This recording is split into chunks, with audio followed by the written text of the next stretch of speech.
Breathing मतलब respiration भी कह सकते हैं इसको कुछ हद तक। हमने लास्ट क्लास में आपको बताया था दोनों डिफरेंस क्या होता है। तो ब्रीदिंग और रिस्पायरेशन में ये एक प्रकार का कैसा प्रोसेस है, कैसे दो प्रोसेस होता है। ब्रीदिंग में दो चीज होता है, एक होता है इंस्पायरेशन और एक होता है एक्सपायरेशन। जब हम इन्वायरमेंट से ऑक्सीजन को अंदर खींचते हैं, दिस इज कॉल्ड इंस्पायरेशन। और जब अपने शरीर के अंदर से CO2 को बाहर फेंकते हैं, दिस इज कॉल्ड एक्सपायरेशन। अंतर श्वसन और बहिर्श्वसन। तो क्यों इंस्पायरेशन होता है और क्यों एक्सपायरेशन, मैं डेफिनेशन तो आंसर चल गया, ठीक है। तो the intake of oxygen from environment inside the lung is called inspiration and the removal of carbon dioxide from lung to outside environment is called expiration. अभी मैकेनिज्म कैसा है, देखो इसके मैकेनिज्म में आपको दो चीजें तीन चीजें समझनी बहुत जरूरी है। पहली बात तो ये दो होता है, देखो ये ऊपर जो स्ट्रक्चर आपको दिख रहा है वो रिब्स है, हमारे थोरैसिक के होता है ना रिब्स। ये रिब्स की जो मसल है पोस्टीरियर मसल बोलते हैं इसको, और नीचे वाला जो डायफ्राम लगा होता है बॉडी नीचे पेट के ऊपर एक डायफ्राम मसल होता है जो ऊपर नीचे करता रहता है। तो डायफ्राम और रिब्स, इन्हीं दो मसल के कारण इंस्पायरेशन भी होता है और एक्सपायरेशन भी होता है, ठीक है। तो ये डायफ्राम और रिब्स का काम कैसे होता है बात थोड़ी देर बाद।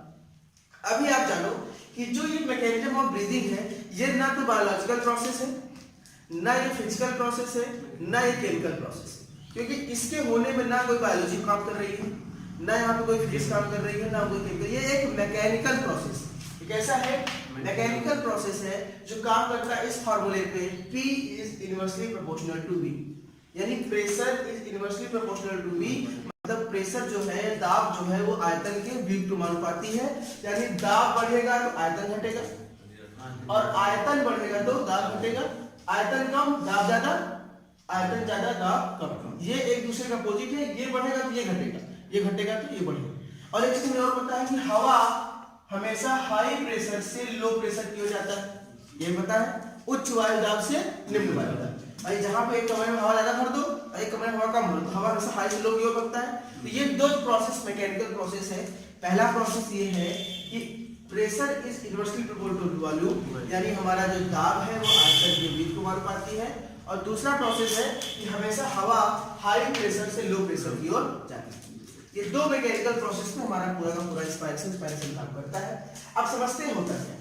इन शॉर्ट याद कर लेते हैं, जब डायफ्राम और रिब्स मसल दोनों कॉन्ट्रैक्ट होंगे तो इंस्पायरेशन होगा। डायफ्राम और रिब्स मसल दोनों कॉन्ट्रैक्ट होंगे तो क्या होगा, इंस्पायरेशन होगा। और डायफ्राम रिब्स दोनों रिलैक्स होंगे तो क्या होगा, एक्सपायरेशन। याद रखिएगा, ये दोनों मसल कॉन्ट्रैक्ट हुए तो इंस्पायरेशन, ये दोनों रिलैक्स हुए तो एक्सपायरेशन। अभी मैकेनिज्म कैसे काम करता है मैं एक बात करता हूं। पहले हम कॉन्ट्रैक्शन देखते हैं। जब हम देखो ये नॉर्मल सिचुएशन है, ये रिब्स की और डायफ्राम की एक नॉर्मल सिचुएशन है। लेकिन जैसे ही कॉन्ट्रैक्ट होगा, कॉन्ट्रैक्ट होने के कारण ये क्या करेंगे, ये आपकी जो डायफ्राम और रिब्स है ये नीचे की ओर खींचेगी। जब डायफ्राम कॉन्ट्रैक्ट, डायफ्राम ऐसे है, ये डायफ्राम का शेप है, और जैसे ही सिकुड़ेगा तो ये थोड़ा सा और ऐसे फैल जाएगा, सीधा हो जाएगा। कॉन्ट्रैक्ट होने के कारण ये थोड़ा सा ऐसे तन जाता है। जब ये कॉन्ट्रैक्ट होगा और थोड़ा सा ऐसे तन जाएगा तो तनने के कारण क्या होगा कि तनेगा तो ये थोड़ा सा नीचे की ओर शिफ्ट हो जाएगा। कहां शिफ्ट हो जाएगा, तो ये भी थोड़ा सा ऐसे हो जाएगा। जब ये ऐसे होगा तो ये भी थोड़ा सा ऊपर की ओर क्या हो जाएगा, शिफ्ट हो जाएगा। तो आप देखो पहले इनके बीच जो ये वॉल्यूम था वो इतना था, लेकिन कॉन्ट्रैक्ट होने के बाद इनके बीच का जो वॉल्यूम हो गया वो इतना। यानी पहले डायफ्राम और रिब्स मसल की पोजीशन जो थी, कॉन्ट्रैक्ट होने के बाद ये फैल गए, मतलब कि अपनी ओर खींच गए। कॉन्ट्रैक्ट मतलब कि ऊपर खींच गया, नीचे खींच गया। तो ये ऊपर खींच गया और नीचे खींच गया, इनके बीच में जो वॉल्यूम क्या हो गया, बढ़ गया।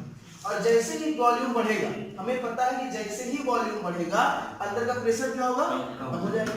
वॉल्यूम बढ़ा, प्रेशर घटा, दिस प्रोसेस। और जैसे ही अंदर का प्रेशर कम और बाहर का प्रेशर ज्यादा, तो हवा कहां से आएगी, बाहर से। This is called inspiration. यही तो होता है ना भाई, हवा का बाहर से अंदर आना क्या कहलाता है, इंस्पायरेशन। कितना सिंपल सा मैकेनिज्म है कि जैसे ही आपके दोनों मसल कॉन्ट्रैक्ट हो गए, डायफ्राम नीचे आ गया, रिब्स ऊपर चला गया, वॉल्यूम बढ़ गया।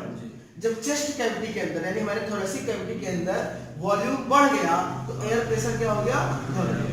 और जब प्रेशर घट गया तो उस प्रेशर को बैलेंस करने के लिए बाहर से हवा कहां जाती है, हमें कुछ करना नहीं पड़ता, ये अपने आप होता रहता है। जब सोच के सांस लेते होगा, कभी नहीं कुछ भी कर रहे सांस चल रही, क्योंकि ये मैकेनिकल प्रोसेस है। जैसे प्रेशर घटा ऑटोमेटिक बाहर से हवा जाएगी अंदर, this is called the expiration. अब थोड़ी सी दूसरी टॉपिक बात करते हैं एक्सपायरेशन। जैसे ही डायफ्राम और रिब्स रिलैक्स हो जाए, अब ये नॉर्मल सिचुएशन है, अब ये जब रिलैक्स होगा तो ये थोड़ा सा और ऊपर शिफ्ट हो जाएगा। कहां शिफ्ट हो जाएगा? ऊपर, ये थोड़ा सा और ऊपर शिफ्ट हो जाएगा, और रिब्स मसल भी थोड़ा सा और आ जाएंगे नीचे, अपने एक्चुअल पोजीशन से थोड़ा सा कहां आ जाएंगे? नीचे। तो जो पहले इनके बीच जो वॉल्यूम था, ये वॉल्यूम आप देख रहे हैं, ये था। अब इनके बीच जो वॉल्यूम है वो क्या है? ये वॉल्यूम घटा कि बढ़ा? भाई दोनों ऊपर आ गए, नीचे से ऊपर आ गए तो वॉल्यूम घट गया, और जब वॉल्यूम घटेगा तो एयर प्रेशर क्या होगा? बढ़ जाएगा, और बाहर एयर प्रेशर क्या है? कम। तो हवा अंदर से कहां जाएगी? बाहर। This is called expiration. ये बहुत इंपॉर्टेंट है, ये बहुत पूछा जाता है, आपको पढ़ाई में अल्ट्रासाउंड, ठीक है। ये मैकेनिज्म ऑफ ब्रीथिंग की बात हम कर रहे हैं आप लोग को, ये डिपेंड करता है किस पे? रिब्स और थोरेसिक केस पे, रिब्स पे, डायफ्राम पे, और उसके साथ साथ इस मैकेनिकल प्रोसेस। फिर से एक बार रिपीट कर दे रहा हूं, जब डायफ्राम और रिब्स दोनों कॉन्ट्रैक्ट होंगे तो इनके अंदर का वॉल्यूम बढ़ेगा और एयर प्रेशर घटेगा, और एयर घटेगा, और एयर प्रेशर को बैलेंस करने के लिए बाहर से हवा आएगी अंदर। This is called expiration. Expiration के केस में डायफ्राम और रिब्स दोनों रिलैक्स होंगे, जब रिलैक्स होंगे तो ये ऊपर चले आएंगे खुल के, जब ऊपर आ जाएंगे तो इनके बीच से एयर वॉल्यूम घटेगा, एयर प्रेशर बढ़ेगा, प्रेशर को बैलेंस करने के लिए हवा अंदर से कहां जाएगी? ये इंस्पायरेशन, ये एक्सपायरेशन दोनों ही बहुत इंपॉर्टेंट, ठीक है।